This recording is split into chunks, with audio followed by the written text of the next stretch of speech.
ಎಸಿನು ರಾಜ್ಯ ರಾಜಕಾರಣಕ್ಕೆ ಸಂಬಂಧಪಟ್ಟಂತೆ ಅದರಲ್ಲೂ ಜಾತಿ ಗಣತಿ ವಿಚಾರಕ್ಕೆ ಸಂಬಂಧಪಟ್ಟಂತೆ ಡೆಡ್ಲೈನ್ ಒಳಗಡೆ ಜನಗಣತಿ ಸಮೀಕ್ಷೆ ಮುಗಿಯಲೇಬೇಕು. ಯಾವುದೇ ಕಾರಣಕ್ಕೂ ಡೆಡ್ಲೈನ್ ವಿಸ್ತರಿಸೋ ಮಾತೇ ಇಲ್ಲ. ಡೆಡ್ಲೈನ್ ಒಳಗಡೆ ಜನಗಣತಿ ಸಮೀಕ್ಷೆ ಮುಗಿಯಲೇಬೇಕು. ಯಾವುದೇ ಕಾರಣಕ್ಕೂ ಡೆಡ್ಲೈನ್ ವಿಸ್ತರಿಸೋ ಮಾತೇ ಇಲ್ಲ. ಸಮೀಕ್ಷೆಗೆ ಸಮಯ ವಿಸ್ತರಣೆಗೆ ಸಿಎಂ ಸಿದ್ದರಾಮಯ್ಯ ಹಿಂದೇಟನ್ನ ಹಾಕ್ತಾ ಇದ್ದಾರೆ. ಅಕ್ಟೋಬರ್ 7ರ ಒಳಗೆ ಸರ್ವೆ ಮುಗಿಸಲೇಬೇಕು ಅಂತ ಸಿಎಂ ಸಿದ್ದರಾಮಯ್ಯನವರು ಹೇಳಿದ್ದಾರೆ. ಸಿಇಒ ಹಾಗೂ ಡಿಸಿಗಳ ಸಭೆಯಲ್ಲಿ ಸಿದ್ದರಾಮಯ್ಯನವರು ಖಡಕ್ ಸೂಚನೆಯನ್ನ ಕೊಟ್ಟಿರೋದು. ಅಧಿಕಾರಿಗಳು ಕಡ್ಡಾಯವಾಗಿ ಸಮೀಕ್ಷೆಯಲ್ಲಿ ಪಾಲ್ಗೊಳ್ಳಬೇಕು. ಜಾತಿ ಗಣತಿ ಸಮೀಕ್ಷೆಯಲ್ಲಿ ಯಾರಿಗೂ ವಿನಾಯಿತಿ ಇಲ್ಲ ಅಂತ ಸಿಎಂ ಹೇಳಿದ್ದಾರೆ. ಇನ್ನು 12 ದಿನ ಮಾತ್ರ ಬಾಕಿ ಇದೆ.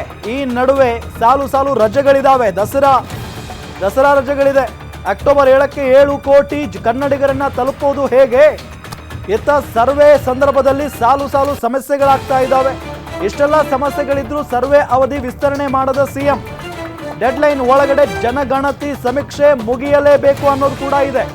ಯಾವುದೇ ಕಾರಣಕ್ಕೂ ಡೆಡ್ಲೈನ್ ವಿಸ್ತರಿಸುವ ಮಾತೇ ಇಲ್ಲ ಅಂತ ಮುಖ್ಯಮಂತ್ರಿಗಳು ಹೇಳ್ತಾ ಇದ್ದಾರೆ. ಸಮೀಕ್ಷೆಗೆ ಸಮಯ ವಿಸ್ತರಣೆಗೆ ಸಿಎಂ ಸಿದ್ದರಾಮಯ್ಯನವರು ಹಿಂದೇಟನ್ನು ಹಾಕಿದ್ದಾರೆ. ಅಕ್ಟೋಬರ್ 7ರ ಒಳಗೆ ಸರ್ವೆ ಮುಗಿಸಲೇಬೇಕು ಅಂತ ಸಿಎಂ ಸಿದ್ದರಾಮಯ್ಯನವರು ಹೇಳಿದ್ದಾರೆ.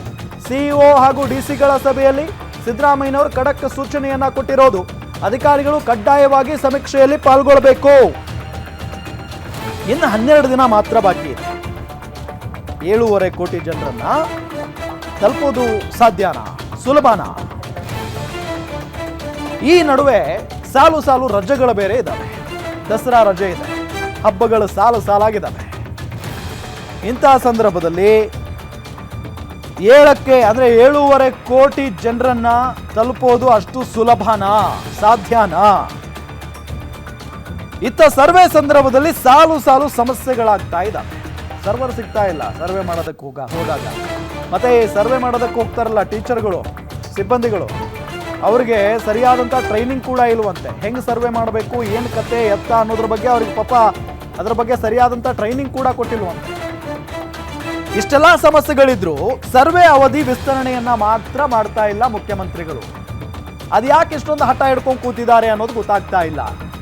ಈ ನಿಟ್ಟಿನಲ್ಲಿ ಬಿಜೆಪಿಯು ಕೂಡ ವಿಸ್ತರಣೆ ಮಾಡಿ ಅಂತ ಹೇಳ್ತಾ ಇದೆ. ಕೆಲವೊಂದಿಷ್ಟು ಸಮುದಾಯದ ನಾಯಕರು ಕೂಡ ಅದನ್ನೇ ಹೇಳ್ತಾ ಇದ್ದಾರೆ. ಡೀಟೇಲ್ಸ್ ಕೊಡ್ತಾರೆ ನಮ್ಮ political bureau head Maruti Pavagada ಸಂಪರ್ಕದಲ್ಲಿದ್ದಾರೆ. ಮಾರುತಿ ಪಾವಗಡ, ಡೆಡ್ಲೈನ್ ಒಳಗಡೆ ಜನಗಣತಿ ಸಮೀಕ್ಷೆ ಮುಗಿಲೇಬೇಕು ಅಂತ ಹೇಳ್ತಾ ಇದ್ದಾರೆ. ಯಾಕೆ ಈ ರೀತಿಯಾದಂತಹ ಹಠ ಮುಖ್ಯಮಂತ್ರಿಗಳದ್ದು ಅಂತ?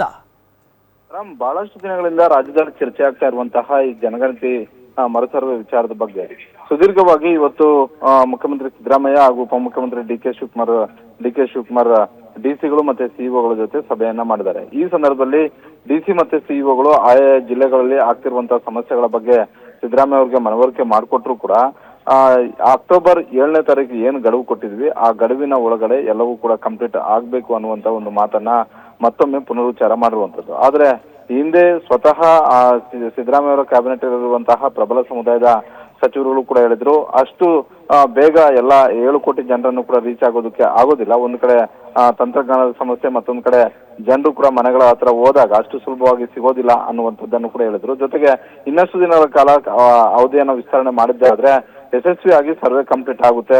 ಇಲ್ಲ ಅಂತ ಹೇಳಿದ್ರೆ ಹಿಂದೆ ಏನು ಕಾಂತರಾಜ್ ಆಯೋಗ ಮತ್ತೆ ಜಯಪ್ರಕಾಶ್ ಹೆಗ್ಡೆ ಕೊಟ್ಟಂತಹ ಅಂಕಿಅಂಶಗಳ ಬಗ್ಗೆ ಅವೈಜ್ಞಾನಿಕ ಅಂಕಿಅಂಶಗಳು ಅನ್ನುವಂತ ಒಂದು ಆರೋಪವನ್ನ ವಿಪಕ್ಷದವರು ಯಾವ ರೀತಿಯಾಗಿ ಮಾಡಿದ್ರು ಅದೇ ರೀತಿಯಾದಂತಹ ಒಂದು ಆರೋಪಗಳು ಮುಂದೆ ಕೂಡ ಬರಬಹುದು. ಹೀಗಾಗಿ ಹೆಚ್ಚು ಸಮಯಾವಕಾಶವನ್ನ ಕೊಡಿ ಅನ್ನುವಂತ ಒಂದು ಮನವಿಯನ್ನ ಮಾಡಿದ್ರು.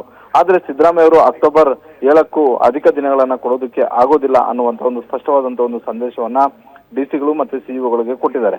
ಹಾಗನ್ನ ಮಾತ್ರಕ್ಕೆ ಅಲ್ಲಿಗೆ ನಿಲ್ಲಿಸ್ತಾರೆ ಅಂತ ಹೇಳಿದ್ರೆ ಖಂಡಿತವಾಗಿಯೂ ಕೂಡ ಮುಂದಿನ ದಿನಗಳಲ್ಲಿ ಇದೆಲ್ಲವನ್ನು ಕೂಡ ಒಂದು ವೇಳೆ ಸುಲಲಿತವಾಗಿ ಸರ್ವೆ ಕಾರ್ಯ ಆಗದೇ ಇದ್ರೆ, ಒಂದು ವೇಳೆ ಬಹಳಷ್ಟು ಅಡಚಣೆಗಳು ಆಗ್ತಾ ಇದ್ರೆ, ತಂತ್ರಜ್ಞಾನದಲ್ಲಿ ಸಮಸ್ಯೆಗಳು ಉಂಟಾದ್ರೆ, ಜೊತೆಗೆ 7 ಕೋಟಿ ಕನ್ನಡಿಗರನ್ನ ರೀಚ್ ಆಗೋದು ಅಷ್ಟು ಸುಲಭ ಅಲ್ಲ ಅನ್ನುವಂಥದ್ದು ಸಿದ್ದರಾಮಯ್ಯ ಅವ್ರಿಗೆ ಮನವರಿಕೆ ಆಗಿದ್ದಾದ್ರೆ 7ನೇ ತಾರೀಕು ಬಳಿಕವೂ ಕೂಡ ಇದನ್ನು ವಿಸ್ತರಣೆ ಮಾಡುವಂತ ಒಂದು ಸಾಧ್ಯತೆ ಇದೆ ಅನ್ನುವಂಥದ್ದು ಸಿದ್ದರಾಮಯ್ಯ ಅವರ ಆಪ್ತ ಬಣದಲ್ಲಿ ಚರ್ಚೆ ಆಗ್ತಿದ್ರು ಕೂಡ ಸಿದ್ದರಾಮಯ್ಯ ಇವತ್ತು ತೆಗೆದುಕೊಂಡಿರುವಂತಹ ಒಂದು ನಿರ್ಧಾರದ ಬಗ್ಗೆ ಒಂದಷ್ಟು ಚರ್ಚೆಗಳು ಕೂಡ ಆರಂಭ ಆಗಿದ್ದಾವೆ. ರಾಮ್.